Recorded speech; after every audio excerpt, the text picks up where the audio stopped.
तो शाम को क्या हुआ, एकदम से कुछ इंटर्न्स और डॉक्टर आते हैं और बोलते हैं कि आपके पापा की हालत ठीक हो गई है, अगले 2-3 दिन में उनको डिस्चार्ज मिल जाएगा। जो कि सही में ऐसा लग रहा था भगवान ने विकी की चीज़ों पर ध्यान दिया, विकी के पापा की तबीयत पर ध्यान दिया, और अगले 5 दिन में जो है इनके पापा की तबीयत बिल्कुल ठीक हो गई और इन्हें डिस्चार्ज मिल गया।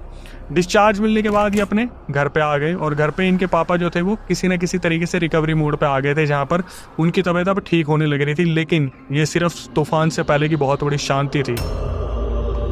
डॉक्टर ने ये बोल के डिस्चार्ज किया था इनके पिताजी को कि हर महीने की 13 तारीख को आपको हमारे पास आना है, और हमेशा हम चेकअप करेंगे और बताएंगे कि फिर आगे क्या जो है प्रोसेस करना है चीज़ों का। क्योंकि 2 किडनी ख़राब होने का मतलब कोई छोटी मोटी चीज़ नहीं होती, कोई बहुत ही बड़ी चीज़ थी जो शायद विक्की से हाइड की जा रही थी। लेकिन फिर भी विक्की अपने पापा को लेकर घर आ गई और हर 13 तारीख को वो जाने लगी। 1-2 महीने तो सब कुछ सही रहा। 3 महीने बाद अचानक से एक शाम आई जहाँ पर पूरे घर के ऊपर एक पहाड़ सा टूट पड़ा।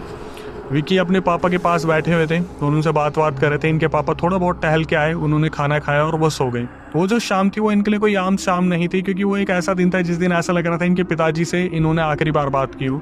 उस शाम इनके पिताजी ने खाना खाया और इनके पिताजी सो गए। अगले दिन सुबह ये अपने पिताजी को उठाने गए तो इनके पिताजी उठे नहीं।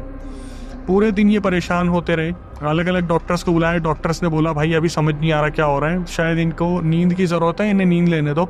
डॉक्टर के बोलने पर इन्होंने 48 घंटे अपने पिताजी पर ध्यान दिया, सिर्फ ये सोच के कि इनकी नींद पूरी नहीं हुई है, काफ़ी टाइम से सोए नहीं है।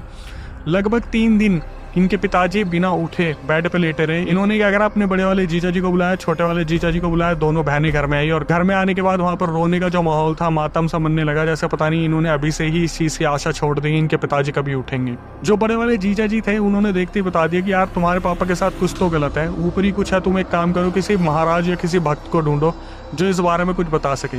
तो इनके बड़े वाले जीजा जी ने ही फ़ोन नंबर निकाला और एक महाराज जी जो इनके घर से काफ़ी दूर रहते थे उन्हें फ़ोन करके बताया कि ऐसे ऐसे इनके पापा की दोनों किडनी फेल हो रखी है, बड़ी मुश्किल से हॉस्पिटल से आए थे, 2-3 महीने ठीक रहे, उसके बाद इनके पापा पिछले 3 दिन से उठे ही नहीं। तो वो जो महाराज जी थे वो शिव जी के बहुत बड़े भक्त थे, हर हर महादेव बोलकर इस चीज़ को हम आगे बढ़ाते हैं।